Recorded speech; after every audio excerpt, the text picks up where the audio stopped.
नियम 9। अभिभावक भी इंसान होते हैं। आखिरी बार आपने बच्चों के बिना भोजन कब किया था? दोस्तों के साथ पूरी शाम गुजारते समय बच्चों का एक बार भी जिक्र नहीं किया था? शराब पी थी? आधा दिन किसी इंजन को सुधारने में भिड़े रहे थे या बगीचे में काम किया था? या बच्चे पैदा होने से पहले आप जो आनंददायक चीज़ें करते थे वह आखिरी बार किया था? मुझे उम्मीद है कि यह बहुत समय पहले नहीं होगा। अगर आप सावधान न रहे तो अभिभावक की जिम्मेदारी आपकी ज़िंदगी पर हावी हो सकती है। हम नियमों वाले अभिभावकों को यह पता होना चाहिए कि स्विच ऑफ कब करना है। जाहिर है आप हमेशा स्विच ऑफ तो नहीं कर सकते, लेकिन स्टैंड बाय पर तो रह ही सकते हैं। और यकीन माने, स्टैंड बाय पर रहने में आपको बड़ा मज़ा आ सकता है। सुनिए, यह बात सचमुच महत्वपूर्ण है, क्योंकि किसी दूसरी चीज़ के अलावा अगर आपके बच्चे ही आपका पूरा जीवन है तो इससे उन पर बहुत ज़्यादा दबाव पड़ता है। किसी न किसी स्तर पर उन्हें यह एहसास होगा कि आपकी व्यक्तिगत सफलता पूरी तरह इस बात पर निर्भर करती है कि वे कितना अच्छा प्रदर्शन करते हैं और क्या बन पाते हैं। यह इतना भारी बोझ है कि इसे किसी बच्चे के सिर पर नहीं लादना चाहिए। शुरुआती महीनों में इस नियम का पालन करना ज़्यादा मुश्किल होता है। वास्तव में पहले 3 महीनों के लिए ही छूट देता हूँ, लेकिन आपको जल्दी से जल्दी इसकी आदत डाल लेनी चाहिए।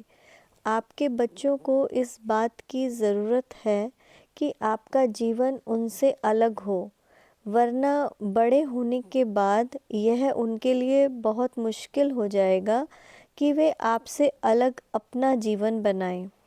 वैसे भी यदि आप खुद को घर में बंद कर लेते हैं और दूध पिलाने या नैपी बदलने को ही जीवन का आधार बना लेते हैं, तो कुछ साल बाद दरवाज़ा खोलने पर आप पाएंगे कि पूरी दुनिया में आपका एक भी दोस्त नहीं है। तब आपको कैसा लगेगा? इतने बरसों में मैंने गौर किया कि मैं जिन नियमों वाले अभिभावकों की सबसे ज़्यादा कद्र करता हूँ, उनमें ऐसी रुचियाँ हमेशा रही हैं जिनका अभिभावक होने से कोई संबंध नहीं है। शायद वे अपने करियर को लेकर जोशीले हैं, या वे साल में एक बार अकेले छुट्टियां मनाने जाते हैं, या वे हर गुरुवार को टेनिस खेलते हैं, या हर शनिवार को नौकायन करते हैं, या कप फाइनल, या अप्रैल में पेरिस जाते हैं, या कुछ और करते हैं जिसकी ज़रूरत उन्हें होश कायम रखने के लिए होती है। देखिए, मैं जानता हूँ कि यह काम मुश्किल है और समय की बड़ी कमी रहती है। जाहिर है, बच्चे पैदा होने के बाद आप पहले की तुलना में क्लब कम जाएंगे और नशीले पदार्थ भी कम लेंगे, लेकिन आपको यह सुनिश्चित करने की ज़रूरत है कि आप कम से कम उन चंद चीज़ों से पूरी तरह जुड़े रहें जिनमें आपको सबसे ज़्यादा मज़ा आता है। वरना जब 18 साल बाद बच्चे आखिर घर छोड़कर चले जाएंगे तो आपको समझ ही नहीं आएगा कि आप क्या करें। नियम 10। अपने साथी को नज़रअंदाज न करें। यह नियम काफ़ी स्पष्ट है। मुश्किल चीज़ तो इनका पालन करना है। बहुत से अभिभावक ऐसा कहते तो हैं, लेकिन दरअसल बहुत कम ही इसका पालन कर पाते हैं। लेकिन आप और मैं जानते हैं कि ये बहुत ही अहम नियम है, क्योंकि अगर आप इसका पालन नहीं करते हैं तो हो सकता है कि अंततः बच्चे पालने का काम आपको अकेले ही करना पड़े। आप इस शख्स से इतना प्यार करते थे कि आपने उसके साथ मिलकर बच्चे पैदा किए। यह गंभीर मामला है। उसे आपके जीवन में अब भी सबसे महत्वपूर्ण इंसान होना चाहिए। हो सकता है कि उसे बच्चों की तुलना में कम समय मिल पाए और वह आपके बच्चों से कम ध्यान की मांग करे, लेकिन आपको अब भी उससे प्रेम करना चाहिए। बच्चे होने के बाद आपका संबंध इतना बदल जाता है कि आप इसकी कल्पना भी नहीं कर सकते।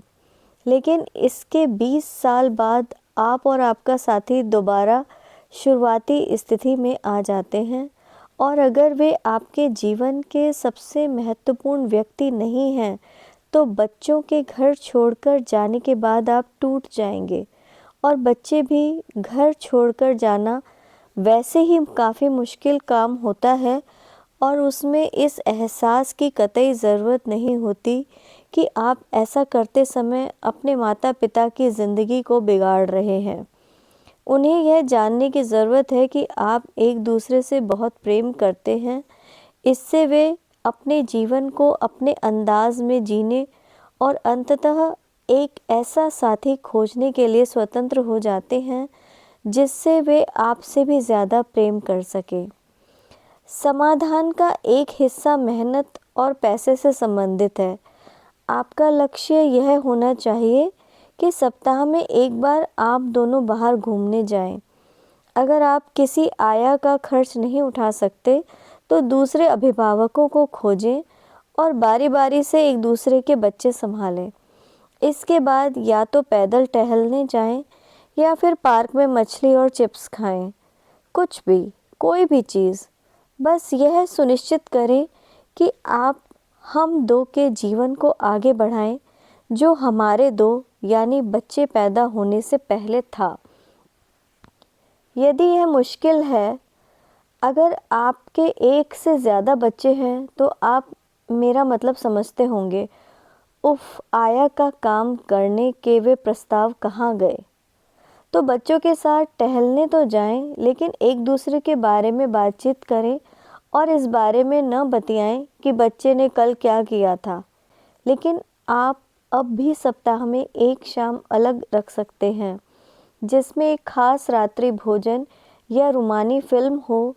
यदि आप कोशिश करते हैं, तो एक दूसरे को सचमुच प्रेम करते हैं और परवाह करते हैं, तो ऐसा करने पर आपको खुशी होगी।